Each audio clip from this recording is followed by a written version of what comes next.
Hello friends, आज मैं आपको एक ऐसे पॉपुलर कोरियन मूवी के बारे में बताने वाली हूँ जिसकी हर तरफ सराहना और तारीफ हो रही है। इस मूवी को कई सारे इंटरनेशनल अवार्ड्स भी मिले हैं और ऑस्कर के लिए ये मूवी नॉमिनेट हो चुकी है। तो चलिए जानते हैं इस मूवी के बारे में। और इस मूवी का नाम है पैरासाइट। ये 2019 में रिलीज हुई है। ये मूवी समाज के ऐसे पहलुओं को छूती है कि आप भी एक बार सोचने के लिए मजबूर हो जाएंगे। और इसमें जिन सामाजिक मुद्दों को दिखाया गया है उससे केवल एक या दो देश नहीं बल्कि पूरी दुनिया परेशान है। अमीरी और गरीबी के बीच के अंतर को इसमें बखूबी दिखाया गया है। प्लीज मेरे चैनल को सब्सक्राइब कीजिए और अगर ये वीडियो पसंद आए तो इसे लाइक कीजिए।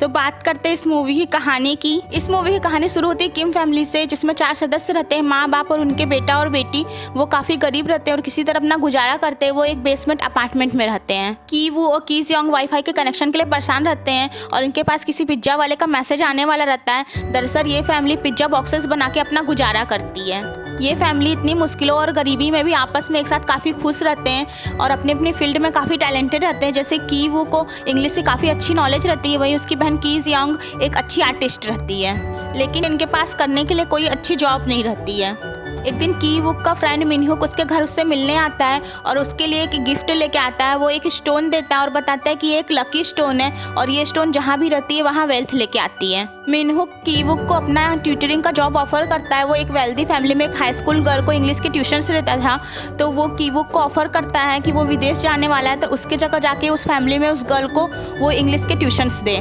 लेकिन कीवुक के पास किसी अच्छे कॉलेज की डिग्री नहीं रहती है, तो उसका फ्रेंड उसको सजेस्ट करता है कि वो फेक डॉक्यूमेंट्स बनवा के इंटरव्यू देने के लिए चला जाए। फिर कीवुक अपनी बहन की मदद से फोटोशॉप से फेक डॉक्यूमेंट बनवा लेता है। फिर पहुंच जाता है उस वेल्दी फैमिली में इंटरव्यू देने के लिए। फिर जहाँ वो इंटरव्यू देने के लिए गया रहता है वो एक बहुत ही रिच फैमिली रहती है जहाँ पे 4 सदस्य रहते हैं। तो इस पार्क फैमिली में मिस्टर पार्क, मिसेस पार्क, उनकी बेटी डा है और बेटा डा सॉन्ग रहते हैं। और इसके अलावा उनके घर में एक हाउस कीपर भी रहती है। फिर मिसेस पार्क कीवू का डिग्री सर्टिफिकेट और उसके पढ़ाने का तरीका देखने के बाद उसे एज अ ट्यूटर रख लेती हैं और कीवू वहाँ के फैमिली मेंबर्स का विश्वास भी जीत लेता है। फिर आगे मिसेस पार्क बताती है कि उनके बेटे को एक आर्ट टीचर की ज़रूरत है, तो फिर कीवू अपनी बहन को एक फेक नेम जेसिका देकर अपनी कजन का दोस्त बताकर उसे घर पे ले आता है। की यंग मिसेस पार्क को इम्प्रेस करने में कामयाब हो जाती है और इस तरह दोनों भाई बहन मिसेस पार्क को और उनकी फैमिली को बेवकूफ़ बनाकर वहाँ पे नौकरी पा लेते हैं। फिर आगे जब मिस्टर पार्क का ड्राइवर की यंग को उसके घर छोड़ने जाता है तो की यंग चोरी से कार में अपना एक ड्रेस छोड़ देती है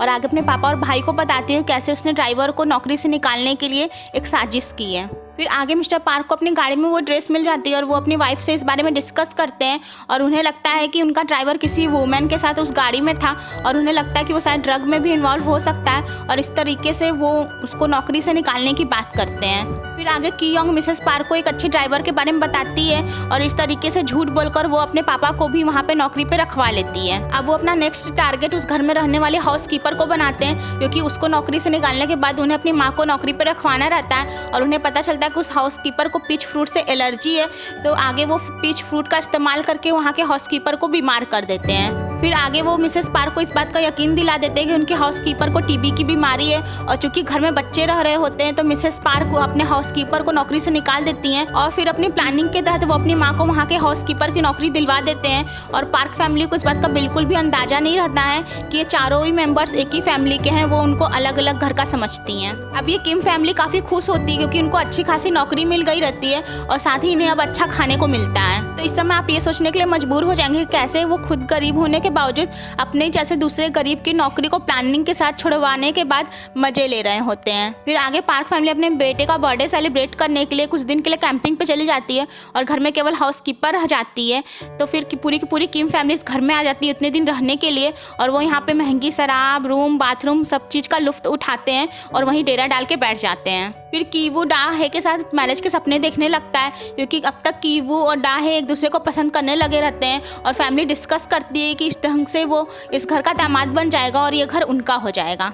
तो उनकी डे ड्रीमिंग चल रही होती है और इसी बीच रात में अचानक घर की घंटी बजती है और जब वो जाके देखते हैं तो उस घर की पुरानी हाउस कीपर आई रहती है जिसको देख के ऐसा लगता है कि उसे किसी ने मारा हो और वो कहती कि वो उस घर में अपना कुछ सामान भूल गई थी और उसी को वापस लेने आई है। सारी सारी किम फैमिली छुप जाती है केवल उसकी माँ को छोड़ के, क्योंकि वो इस घर के हाउसकीपर रहती हैं। फिर वो घर का दरवाज़ा खोलती हैं और पुरानी वाली हाउसकीपर अंदर आती है, और जब उसकी माँ पूछती है कि वो यहाँ पे क्यों आई है तो वो सीधे किचन से बेसमेंट में चली जाती है। फिर आगे वो बेसमेंट से एक सीक्रेट बंकर में जाती है और उस बंकर के बारे में किसी को पता नहीं रहता है, और वहाँ पे वो 4 साल से अपने पति को छुपा के रखी हुई रहती है। आगे वो अपनी स्टोरी बताती है और रीज़न बताती है कि क्यों वो यहाँ पर अपने पति को छुपा के रखी हुई है। वो बताती है कुछ साल पहले जब देश की इकोनॉमिकल कंडीशन अच्छी नहीं रहती है तो उसका पति एक बड़ी लोन कंपनी से लोन लिया रहता है, और लोन को न चुका पाने के कारण उस कंपनी के गुंडे उसके पति के जान के पीछे पड़े हुए रहते हैं। तो इस घर को जिसने बनवाया था उसने इस बंकर को इसलिए बनवाया था कि अगर नॉर्थ कोरिया कभी साउथ कोरिया पे हमला करे तो वो उस बंकर में जाके सेफली रह सके।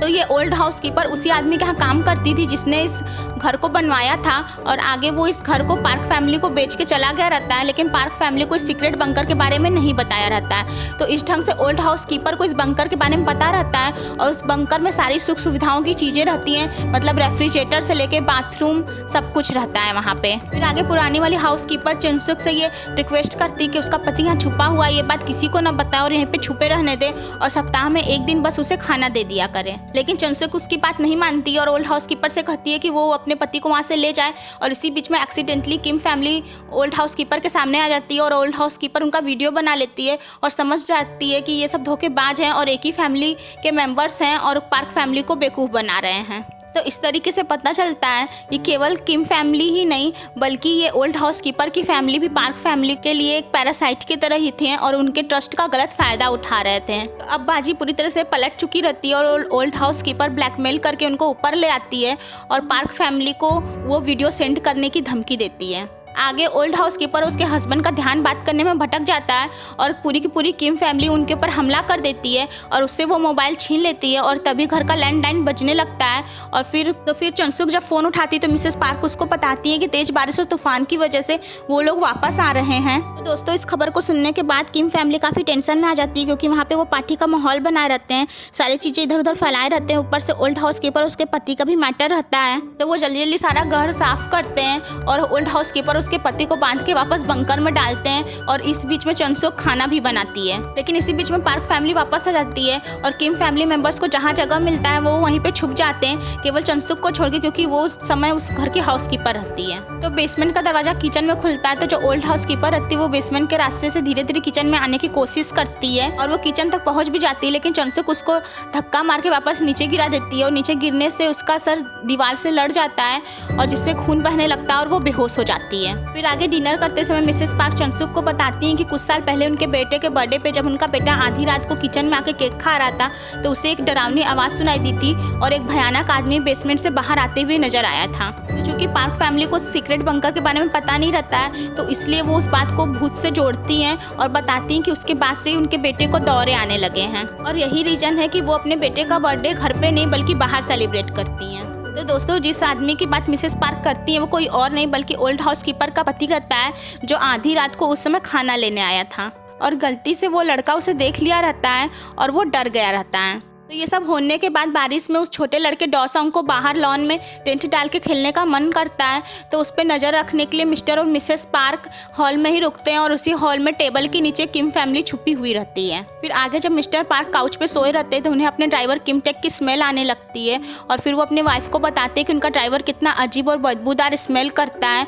जो उन्हें ज़रा भी पसंद नहीं है। तो चूंकि किम टेक वहीं पे टेबल के नीचे छुपा हुआ रहता है और उनकी सारी बातें सुना रहता है, तो वो ये सोचने लगता है कि क्या सच में वो इतना बदबू करता है, और फिर इनके विचार जानने के बाद काफ़ी अपसेट होता है और सोचता है कि कैसे हैं इनके विचार। तो दोस्तों मौका देखते ही किम फैमिली आधी रात को वहाँ से निकल जाती है, केवल चुनसुक को छोड़ के, क्योंकि वो उस घर की हाउसकीपर रहती है। तो दोस्तों बाहर अभी भी बहुत तेज घनघोर बारिश हो रही होती है और इन तीनों को टेंशन होता है कि बंकर में दोनों हस्बैंड वाइफ अगर बंकर से बाहर आ जाते हैं तो ये अपना जॉब खो देंगे और फिर इनके कमाई का जरिया चला जाएगा। और जब ये अपने इलाके में आते तो देखते हैं कि इनके इलाके में पूरा पानी भर गया रहता है और हालत बहुत ही ख़राब रहती है, क्योंकि ये लोग बेसमेंट अपार्टमेंट में रहते हैं तो इनका पूरा का पूरा घर पानी में डूब गया रहता है। तो एक ही झटके में ये लोग घर से बेघर हो जाते हैं, क्योंकि इनका घर पानी में डूबा हुआ रहता है और इनकी पिछली हरकतों के बावजूद आपको इनकी बुरी हालत देखकर काफ़ी बुरा लगेगा। तो दोस्तों रात को जानने के लिए ये और इनके इलाके के लोग एक हॉल में जाके सोते हैं, क्योंकि सबका घर पानी में डूब चुका रहता है।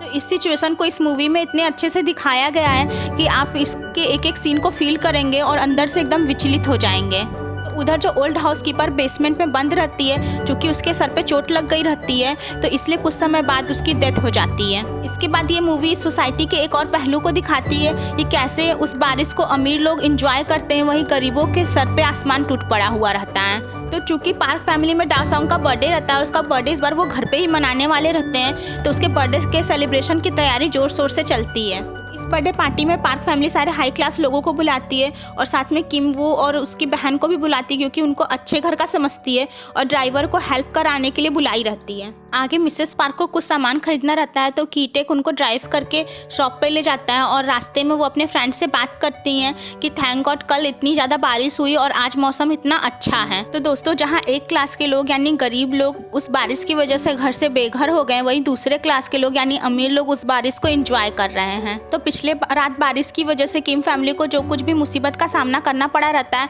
उस वजह से वो सब काफ़ी डिस्टर्ब और डिप्रेस रहते हैं। और इसी बीच कीटेक नोटिस करता है कि रास्ते में मिसेस पार्क गाड़ी का कांच नीचे करती हैं, क्योंकि उन्हें भी कीटेक के बॉडी से वही स्मेल आती है जिसके बारे में उसके हस्बैंड ने बताया था। और ये सब देखने के बाद कीटेक और ज़्यादा अपसेट और डिप्रेस होता है। आगे मिस्टर पार्क पार्टी में अपने बेटे के लिए एक प्ले करने वाले रहते हैं आदिवासी का, और इसमें अपने ड्राइवर कीटेक को भी शामिल किए रहते हैं। हालांकि कीटेक बहुत ज़्यादा डिप्रेस रहता है, इसलिए वो इस प्ले में इंटरेस्टेड नहीं रहता है, लेकिन मिस्टर पार्क रूडली कह देते हैं कि मैंने तुम्हें इस काम के लिए एक्स्ट्रा पैसे दिए हैं, तो तुम मुझ पर कोई एहसान नहीं कर रहे हो, इसलिए तुम चुपचाप काम करो। वहीं कीवो जो डाहा को पसंद करता है, लेकिन वहाँ पे आए हाई क्लास लोगों को देखने के बाद उसे ये रियलाइज़ हो जाता है कि वो इन हाई क्लास लोगों को बिलोंग नहीं करता है और वो वहाँ पे केवल अपने झूठे सर्टिफिकेट्स की वजह से है। फिर आगे वो अपनी फैमिली के लिए एक डिसीजन लेता है, क्योंकि उसको लगता है उसकी फैमिली की जिम्मेदारी उस पर है, तो वो उस लकी स्टोन जो उसका फ्रेंड मिन हो दे के गया रहता है, उसे लेकर बेसमेंट में जाता है।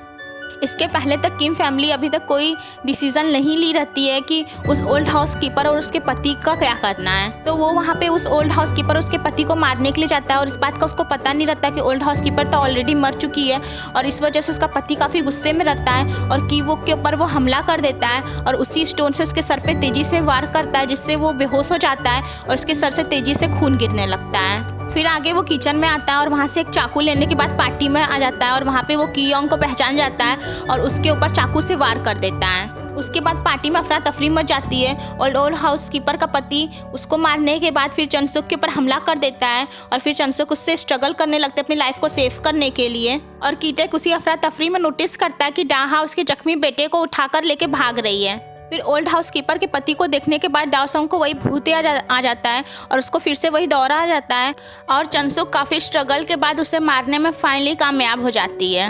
और इसी बीच में कीटेक अपनी बेटी के पास जाता है जो कि काफ़ी ब्लीडिंग कर रही होती है और उसे कुछ समझ में नहीं आता है, और इन सब बीच में सारे लोग केवल भाग रहे होते हैं और कोई भी किसी की मदद करने की नहीं सोचता है। अपने बेटे की ऐसी हालत देखते ही मिस्टर पार्क कीटेक को गाड़ी निकालने के लिए कहते हैं, तो कीटेक की बेटी चूँकि ज़िंदगी और मौत के बीच स्ट्रगल कर रही थी और उसकी पत्नी भी घायल थी, तो वो गाड़ी नहीं निकालता और मिस्टर पार्क की तरफ गाड़ी की चाबी फेंक देता है, लेकिन वो चाबी ओल्ड हाउस कीपर के पति के डेड बॉडी के पास गिर जाती है और फिर मिस्टर पार्क वहाँ पे जाते हैं उस चाबी को लेने के लिए। और दोस्तों, मैं इस सीन के बारे में क्या बताऊँ, मिस्टर पार्क उसके डेड बॉडी के पास से उस चाबी को उठाते हैं, तो चूँकि वो काफ़ी दिनों से बंकर में बंद था, तो हो सकता है उसके बॉडी से थोड़ी बहुत स्मेल आ रही हो, लेकिन मिस्टर पार्क अपना नाक बंद करके वहाँ से उस चाबी को उठाते हैं। और ये देख के कीटेक को काफ़ी गुस्सा आ जाता है कि ऐसे सिचुएशन में भी ये अमीर लोगों को केवल बदबू की पड़ी हुई है, जहाँ इतने लोगों की डेथ हो गई है और सारे तरफ अफरा तफरी मची हुई है, और ये बदबू के वजह से अपना नाक बंद करके चाबी को उठा रहे हैं।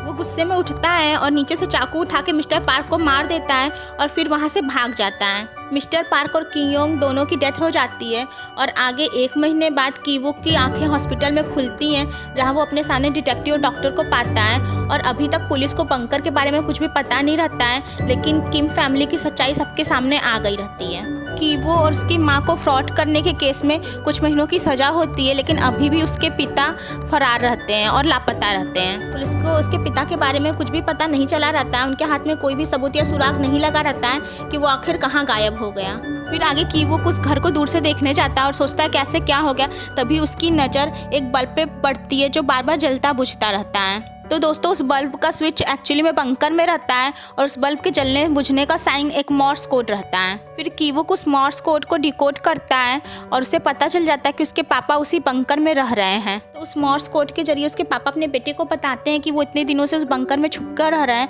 और जो जर्मन फैमिली उस घर में रहती है वो ज़्यादातर घर से बाहर रहती है, लेकिन उनके हाउसकीपर घर में ही रहती है। वो किसी तरीके से अपने लाइफ रिस्क पे करके वहाँ से खाना पीना चुरा लेते हैं। वो बताते हैं कि उन्होंने उस ओल्ड हाउसकीपर का भी अंतिम संस्कार कर दिया जिसकी मौत उस बेसमेंट में हो गई थी। फिर अपने पापा को ठीक देख के कीवुक खुश हो जाता है और अपने पापा के लिए एक लेटर लिखता है कि वो एक दिन बहुत बड़ा आदमी बन जाएगा और अमीर बनने के बाद उस घर को खरीद लेगा और अपनी माँ के साथ उस घर में रहने आएगा। फिर उनको एक ही चीज करनी होगी, उस बंकर से बाहर निकलना होगा और फिर वो खुली हवा में सांस ले सकेंगे। ये सारी चीजें वो अपने माइंड में इमेजिन करता है, लेकिन दोस्तों ये सिर्फ एक सपना ही रहता है, वो अभी भी गरीब ही रहता है। तो दोस्तों ये मूवी यहीं पे एंड होती है और ये मूवी एक सोशल मैसेज देती है। इस मूवी में ये कहना बहुत ही मुश्किल है कि कौन गलत है कौन सही, सभी अपने सिचुएशन के मारे रहते हैं। इस मूवी के डायरेक्टर ने कहा है केवल गरीब फैमिली ही पैरासाइट नहीं है, अगर आप इसको अदर वे से देखेंगे तो अमीर फैमिली भी गरीबों के श्रम पे पैरासाइट की तरह ही है, क्योंकि वो अपना कोई भी काम खुद से नहीं कर सकती है। तो हमारा ये वीडियो यहीं पे समाप्त होता है। आशा है आपको ये वीडियो पसंद आया होगा।